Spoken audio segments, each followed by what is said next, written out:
Varicose veins కి సరైన చికిత్స కోసం సంప్రదించండి ఎవిస్ హాస్పిటల్.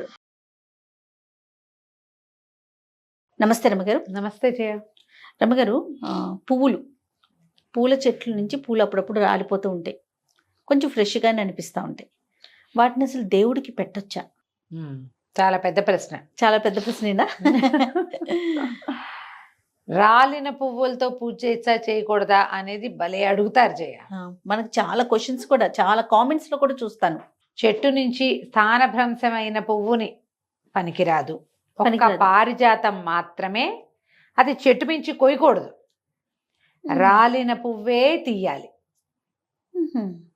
ఫ్రెష్గా ఎలా ఉంటాయి? చెట్టు మించి వాడిపోయిన పువ్వు ఎట్లా, పడిపోయిన పువ్వు ఎట్లా ఫ్రెష్గా ఉంటుందో చెప్పు. నీకు మల్లెలు గాని జాజులు గాని ఏమైనా బాగా వికసించిపోయిన తర్వాత పడతాయి, అప్పుడు తొడిమి వదిలిపెట్టేస్తుంది. ఎప్పుడు వాడే స్టేజ్కి వచ్చాకే. అవునవును. ఆ తెలుపు మీద, గుండుతనం మీద చెట్టు ఒకవేళ మంచి బలంగా ఉందనుకో, కింద పడిన పువ్వు బాగున్నట్టే కనపడుతుంది, కానీ బాగున్నట్టు కాదా? కాదు. మీరు అన్ని పువ్వులు చెట్టు మీద ఉండగానే కోసుకోవాలి. కింద రాలిందంటే తొడిమి వదిలిపెట్టేసిన పువ్వు, అది పనికిరాదు. అట్లా పనికొచ్చేది పారిజాతాలు మాత్రమే. పారిజాతము చెట్టు మించి కొయ్యకూడదు. అంటే చిట్టి పువ్వు, అది ఎంత ఉంటుంది, బుజ్జిబుజ్జి పువ్వులు కదా, దానంతట అది కిందకు వస్తుంది. ఏరిన పువ్వు అదొక్కటి పనికొస్తుంది. ఇందులో మళ్ళీ చెప్తాను, పొగడ పువ్వులు. పొగడ పువ్వు తెలుసా? తెలీదు రమ్మగారు. ఎంతమందికి పొగడ పువ్వులు తెలీదో మీరందరు చెప్పండమ్మా.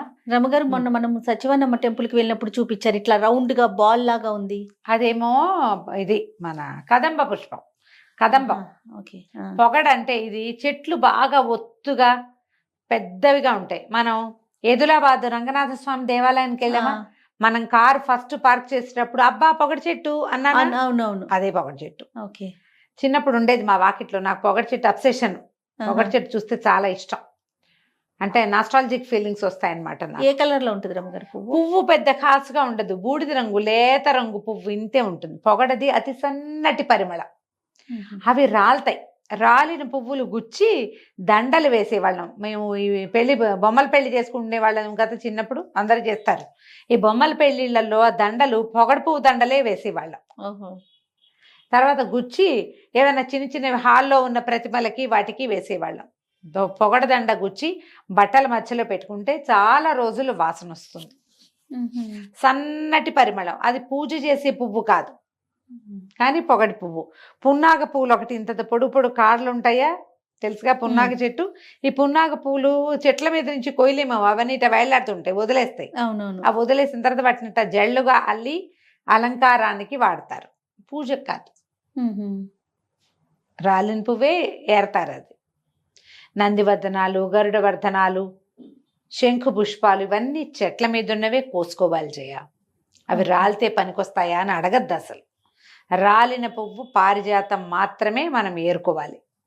అది కోయటానికి వీల్లేదు, కోస్తే పనికిరాదు. మనం ఏం చేస్తాం, చెట్ల మీద రాలుతాయి, ఆ రాలిన దాన్ని ఇట్లా దులుపుకోవచ్చు మనం, ప్లక్ చేయకూడదు. అది దాని నియమం. అది మిగిలిన మల్లెలు, మొల్లలు, జాజులు, సంపెంగలు, నందివర్ధనం, గరుడవర్ధనం ఇవన్నీ కూడా చెట్టు మీద నుంచే కోసుకోవాలి. ఓకే. తర్వాత వేరే వారి ఇంట్లో నుంచి పూలు తీసుకొని మన ఇంట్లో దేవుడికి పూజ చేయొచ్చా? లక్షణంగా చేసుకోవచ్చు. కాకపోతే వాళ్ళు మన తిట్టకూడదు. కామన్ గా తిట్టేస్తారు కదా. అంటే వాళ్ళకి చెప్పకుండా కోసుకొస్తే అంత మంచిది కాదమ్మా. ఇప్పుడు పువ్వు ఏదైనా, పూజ ఏదైనా ఒకటే. అది అధమ పూజ అంటారు, లేదా మధ్యమ పూజ, దాని మధ్యమ పూజ అంటారు. వేరే వాళ్ళ దొడ్లోవి మధ్యమ పూజ, వేరే వాళ్ళ దొడ్లోవి మధ్యమ పూజే. కొంత ఫలితం వాళ్ళకు కూడా వెళ్తుంది. వాళ్ళని అడిగి కోసుకోవచ్చుగా మనం. వాళ్ళు వాకిట్లో విరగబూసుంటే మనమే 5-6 బడి వాటిని వేటాడేసి మొత్తం వాళ్ళకి ఒక్క పువ్వు కూడా లేకుండా చేస్తే వాళ్ళు శాపనార్థాలు పెట్టరు. మళ్ళీ వీళ్ళ మొహాలు మండ తెల్లవారి కోసేస్తున్నారు దొంగ మొహాలు అంటారు. శాపనార్థాలు తగులుతాయి మనకి కదా. అవును. వేరే వాళ్ళ దొడ్లో పనికి రావని అనుకోవద్దు, పనికి వస్తాయి. మనం మాట్లాడుకుని వాటాలు వేసుకుందాం, మనము వాళ్ళు. ఇవాళ మీరు కోసుకోండి, రేపు మేము కోసుకుంటాం. మీ వైపు ఉన్నవి మీరు కోసుకోండి, మా వైపు ఉన్నవి మేము కోసుకుంటాం. మాకెన్నో పువ్వులొద్దండి, 4 పువ్వులు చాలు. ఇలా ముద్దుగా మాట్లాడి తెచ్చుకోండి, వాటితో తప్పేం లేదు. అలా పనికిరాదని అనుకోవడానికి వీల్లేదు. కాదు జయ, మనం ఇదివరకు ఎప్పుడు వినేవాళ్ళమా, ఇదివరకు మాట్లాడాం కూడా. మన తొట్లో పూలతో పూజ చేస్తే అద్భుతమైంది, పక్క వాళ్ళ తొట్లో చేస్తే మధ్యమము, కొనుక్కొస్తే అధమం. కొనుక్కురాక మనకేం తోటలు ఉన్నాయి, మనకి ఎక్కడున్నాయి? ఎవరికి ఉన్నాయి? కొనుక్కురాకుండా ఎలా కుదురుతుంది? ఖచ్చితంగా దేవుడికి పూజ పువ్వు అంటే కొంటమే. ఎంతమంది దొడ్లలోంచి పెరళ్లలోంచి కోసుకుంటారమ్మా? అవును. ఏం కాలం ఇది? ఒక అపార్ట్మెంట్ లో ఒక 500 గజాల స్థలంలో 15 కుటుంబాలు 10 కుటుంబాలు ఉంటున్నాయి. మరి ఈ 10 కుటుంబాల వాళ్ళకి పువ్వులు కావాలంటే ఎట్లా? మాకు 20 మందార పూలు 15 పూలు పూస్తాయి, మేమిద్దరమే పంచుకుంటాం మా అపార్ట్మెంట్ లో. ఏం చేస్తాం? ఆ మొక్కలు మేమే పెట్టాం కాబట్టి 50-50 ఎవరు వాటాలు రైట్స్ కాకపోయినా ఓనర్స్ తక్కువ ఉన్నారు, పెద్దగా జోరుగా వాళ్ళు ఎవరు రావట్లేదు. మా వైపు ఉన్న పువ్వులు మేము కోసుకుంటున్నాము, అటు పారిజాతాలు కనపడతాయి, అవి కూడా ఏరుకుంటాము అంతే. ఎవరైనా మాకు కావాలి అని క్లెయిమ్ చేస్తే ఏం చేసేవాళ్ళమో ఏమో చేయటం లేదు, అందుకని కోసుకుంటున్నాం మేమే. ఓకే, ఇలా ఆలోచించండి. వీళ్ళని బట్టి గొడవలకి పోకుండా కొట్లాడుకోకుండా, ఆ పువ్వుల కోసమే చివరికి పోలీస్ స్టేషన్లకి వాటికి వెళ్ళకుండా రోతగా అలాంటి పనులు చెయ్యొద్దు. కొట్లాడుకోక్కర్లేదు, చక్కగా అడిగి కోసుకోవచ్చు కదా, మాట్లాడేసుకుంటే అయిపోను కదా. అంతే. తర్వాత ఆలయాల్లో స్వామి వారికి మాలలు వేస్తాం కదా రమ్మగారు, వాటిని వాహనాలకి గుమ్మాలకే వేసుకోవచ్చా? మళ్ళీ మనకి తిప్పి ఇస్తే కనుక కొన్నిసార్లు ఇస్తారు కొన్నిసార్లు ఇస్తారా? అంటే ఇప్పుడు మంచి చెడు అంటే వాళ్ళ అవగాహనని బట్టి ఉంటుంది. జనరల్గా ఏంటంటే నిర్మాల్యమే మన చేతికి వస్తుంది. నిర్మాల్యమే కదా స్వామివారి మీద నుంచి తీస్తారు. నేను ప్రతిసారి గుమ్మానికి వేసుకుంటున్నాను జయ, తప్పో ఒప్పో నాకు తెలియదు. తీసుకొచ్చి గుమ్మానికి వేసుకుంటున్నాం. ఒక 3 రోజులకి దండ పూర్తిగా వాడిపోతే దాన్ని మేము నిర్మాల్యం ఎట్లా డిస్పోజ్ చేస్తానో ఈ దండను కూడా నేను అలాగే డిస్పోజ్ చేస్తున్నా. మేము వాహనాలకు ఎప్పుడు వేసుకోలేదు ఎప్పుడు నేను ఆ పని చేయలే. మా ఇంట్లో పిల్లలు పెళ్ళిళ్ళు అయినప్పుడు, మా అన్నయ్య గారి పిల్లలవి వాళ్ళవి పెళ్ళిళ్ళు అయినప్పుడు బోల్డెన్ దండలు అన్నీ వస్తాయి కదా, బోల్డ్ దండలు వేస్తాం. ఆ దండలు ఏం చేస్తాం? అక్కడి నుంచి మోసుకొస్తాం పెళ్లి వాళ్ళ ఇంటి నుంచి. ఆ కార్కి వేసేయండిరా, ఏదో ఒకటి కాస్త కళగా ఉంటుందని అలా కార్లకు వేసారు తప్ప దేవాలయాల్లో నిర్మాల్యం నేను ఎప్పుడు గుమ్మానికి వేస్తూనే ఉన్నా. మామూలుగా ఇంతవి అంతవి తులసి మాలలు అవి వస్తాయా, వాటిని ఒక కవర్లో పెట్టుకుంటాము. మంచి గుమగుమలాడుతున్నాయి ఇంకో కారులో ఓపెన్గా ఉంచుతుంది, కార్ అంతా స్వామివారి పరిమళం, తులసి అవి వాసన వస్తాయి. తర్వాత దాన్ని నిర్మాల్యంలో కలిపేస్తాం. ఇది దోషము తప్పు అంటే వాళ్ళ అవగాహన, వాళ్ళకుండే బోధ.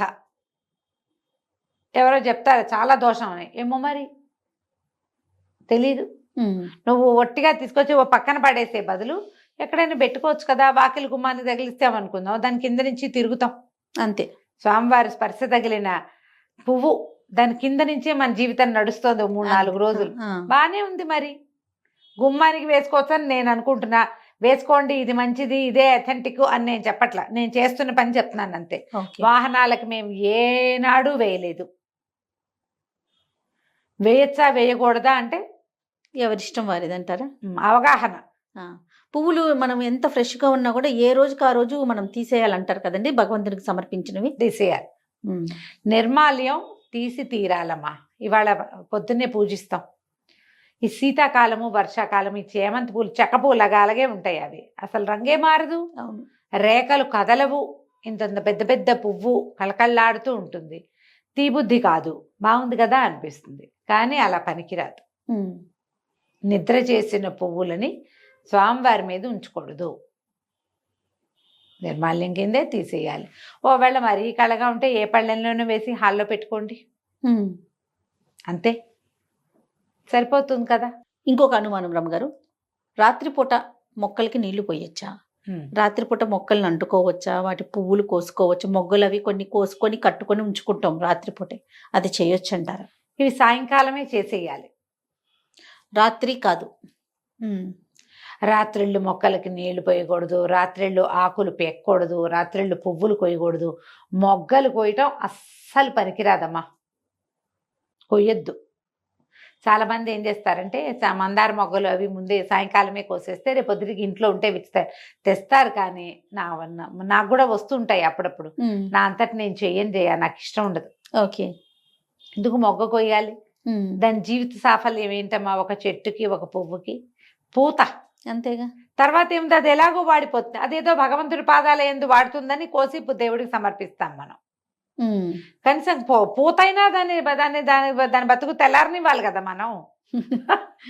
అదే. దాని తెల్లారనివ్వకుండా మనమే తెల్లారిస్తే ఎట్లా? అదంత మంచిది కాదు. ఈ రాత్రిపూట ఏంటంటే జయ, చీకటి పడేసరికి పగలల్లా ఆక్సిజన్ విడిచినటువంటి చెట్లు రాత్రిళ్ళు కార్బన్ డైఆక్సైడ్ విడుస్తాయి. బొగ్గు పులుసు వాయువు అంటాం కదా. ఉమ్. ఎప్పుడైతే ఈ కార్బన్ డైఆక్సైడ్ విడుస్తాయో ఆ సమయాల్లో చెట్ల దగ్గరికి వెళ్ళటం మంచిది కాదు. ఇప్పుడు ఇది పాపము లాంటి భావాలు మనకి పెట్టారు పెద్దవాళ్ళు. అంతకుముందు ఈ ఆక్సిజన్ కార్బన్ డైఆక్సైడ్ మన చిన్నప్పుడు మన పుట్టగలనాడు మన తాతలకు తెలీదు. అవును. తెలిసే ఉంటుంది ఋషులకి. ఉమ్. మనకి ఋషులకు తెలిసి ఉంటుంది, వాళ్ళు ద్రష్టలు కాబట్టి. మధ్యలో ఉన్న సమాజం అంతా ఈ సైన్స్ సమాజం కాదు కదా మంది, సైంటిఫిక్ సమాజం కాకపోవటంతో ఈ భావాల్ని, భక్తి భావాన్ని ప్రవేశపెట్టారు. రాత్రిపూట చెట్లు అంటుకోకూడదు, మొక్కల దగ్గరికి వెళ్ళకూడదు, చెట్ల మధ్యలో పడుకునే వాళ్ళు కాదు, ఆరుబయల్లో పడుకునే వాళ్ళం, చెట్ల కింద పడుకోకూడదు. అవన్నీ నియమాలే. ఎందుకంటే రాత్రులు చెట్ల కింద పడుకున్నారంటే ఈ కార్బన్ డైఆక్సైడ్ విడుస్తాయి చెట్లు. మనం కథల్లోనే చూస్తాం, మర్రి చెట్టు మీద పడుకున్నాడు రాత్రి కదా, కానీ అవి సేఫ్ కాదు, ఆరోగ్యం కాదట అది. ఓకే. రాత్రిపూట కార్బన్ డైఆక్సైడ్ విడుస్తాయి కాబట్టి రాత్రిళ్ళు పువ్వులు కొయ్యొద్దు, వాటి జోలికి వెళ్ళొద్దు అని చెప్తారు. అది పాపమని, అధర్మమని, చేయకూడని పని అని ఎక్కించకపోతే మనం వినంగా. అంతేగా. అందుకని మనకు అట్లా చెప్పారు. కానీ నిజానికి దాంట్లో ఉన్న సైంటిఫిక్ రీజన్ ఏంటంటే ఇది, రాత్రిపూట మొక్కలు ముట్టుకోవద్దు. ప్రస్తుతానికి మొక్కలకి సంబంధించిన అనుమానాలన్నీ తీరిని రమ్మ గారు. మళ్ళీ కామెంట్స్ ఏమన్నా వస్తే మీ ముందు పెడతాను. నమస్తే. నమస్తే.